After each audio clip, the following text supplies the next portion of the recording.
लोग तो ये समझते हैं बीवी खेलने का नाम है, बीवी सिर्फ और सिर्फ मजे लेने का नाम है, एक मशीन का नाम है, अपने घरों के काम काज कराने वाली बांदियों का नाम है। ऐसा नहीं है, बल्कि तुम्हारा और उसका जिस्म जब मिलता है तो यूं समझ लो अब जिस्म दो होंगे लेकिन जान एक हो जाती है। और वही हकीकी जिंदगी है। जिनकी जिंदगियों में इस तरह की मोहब्बत नहीं, वो जहन्नम बन जाती है दुनिया में। शौहर छोटी छोटी बात पर औरत के पीछे लगा हुआ है, औरत छोटी छोटी बात पर मर्द के सर पर चढ़ी हुई है। कौन सी खाक जिंदगी गुजार रहे हो। रसूल पाक सल्लल्लाहु तआला अलैहि वसल्लम ने आसमानों की खबर दी, हजरत खदीजा ने कबूल कर ली। यह और बात है कि वो अल्लाह के रसूल थे, उनकी हर बात तस्लीम करना जरूरी, लेकिन वो हमारे लिए नमूने अमल भी हैं। अल्लाह ने कुरान में हमारे लिए फरमाया, तुम्हारे लिए रसूल की जिंदगी सबसे बेहतरीन नमूना है, आइडियल है। औरतों को चाहिए कि वो माँ खदीजा के अखलाक को सीखें, अपने शौहर के साथ कहां कहां खड़ा होना चाहिए। और मर्दों को ये चाहिए कि अपनी बीवियों की मुआसात, उनकी गम के मुतालिक उनके हालात की खबरगिरी कैसे किया जाए।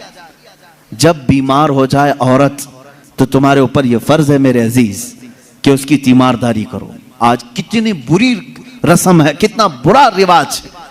जैसे औरत बीमार हो जाए उसे भगा दिया जाए, जाओ अम्मा के पास, मायके में चली जाओ, जब ठीक ठाक होना तो आ जाना। तुमने उससे जो कबिलतू कहा था, निकाह में कबूल किया था, क्या सिर्फ अच्छी अच्छी चीजें कबूल किया था? यही हाल अगर तुम्हारे साथ हो जाए, निकाह कर लिया, 4 महीने के बाद तुम्हारा पैर सड़ गया, क्या करेगा, क्या करोगे? मेरे अजीजों, जिंदगी में दोनों किस्म के मामलात मैंने देखे। बाज वो औरतें हैं जो अपने मर्दों की माजूरी के जमाने में भी उनके साथ लगी रही और वो जन्नती औरतें हैं। और इसी तरह बाज वो मर्द हैं जिन्होंने औरतों की बीमारी में भी उनका साथ दिया। मैं जानता हूं ऐसे मामलात। मेरे सामने एक मामला ऐसा आया था जो दिल दहला देता है। मैं अक्सर बच्चों से कहा करता हूं, यह हकीकी वाकया है मेरे अजीज, चंद सालों पहले का हकीकी वाकया। शौहर और बीवी नई नई जिंदगी थी, शादी के बाद दोनों एक दूसरे से मोहब्बत करते थे, लेकिन अचानक बीवी को एक बीमारी शुरू हो गई। ऐसी बीमारी के चेहरे पर बुरे दाग आ गए, बड़ी बड़ी फुंसियां होती, फट जाती और जख्म हो रहा था, देखने की काबिल नहीं रह रही थी। एक दिन शौहर बाहर गया, एक्सीडेंट हो गया।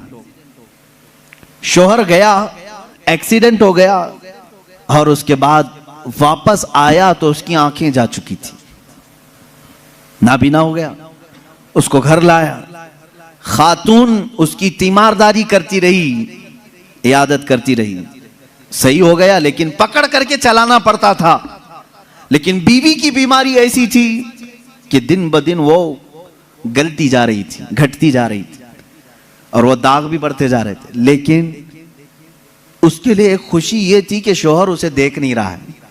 औरतें तो यही चाहती हैं ना कि अगर मेरी बदनुमा कोई चीज हो तो कम से कम मेरे मर्द से छुपी रहे। तो उसे एक खुशी ये थी कि शौहर देख नहीं रहा है, आंखें जा चुकी।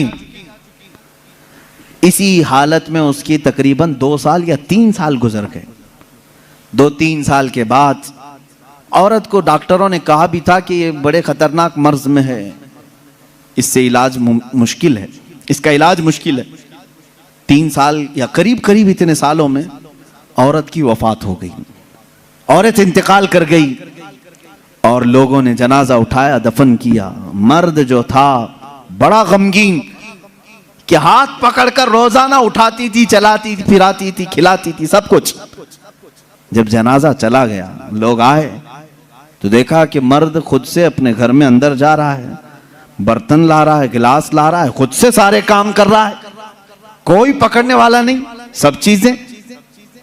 मोहल्ले वालों ने पकड़ करके कहा, तुझे सब दिख रहा है?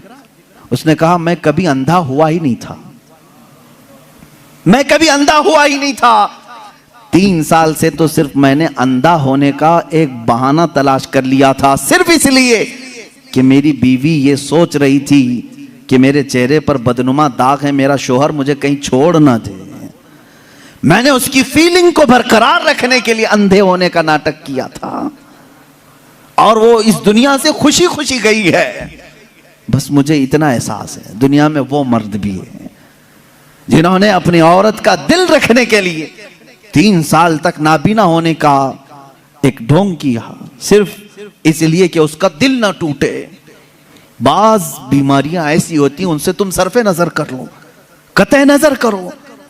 और अगर तुमने सिर्फ खूबसूरती देख करके शादी की तो तुमने किसी नफ्स या किसी जान से नहीं निकाह किया, तुम तो सिर्फ और सिर्फ हुस्न से शादी की। यह हुस्न 4 दिन 5 दिन के बाद खत्म होगा, तुम्हारे तबीयत की और बहलाने की चीजें खत्म हो जाएंगी, तो फिर ना चाकी ना इत्तेफाकी बढ़ जाएगी। मोहब्बत जिस्म से नहीं रूह से होती है। मोहब्बत उसके चेहरे के सपाट होने से नहीं, उसके अखलाक व किरदार से होती है।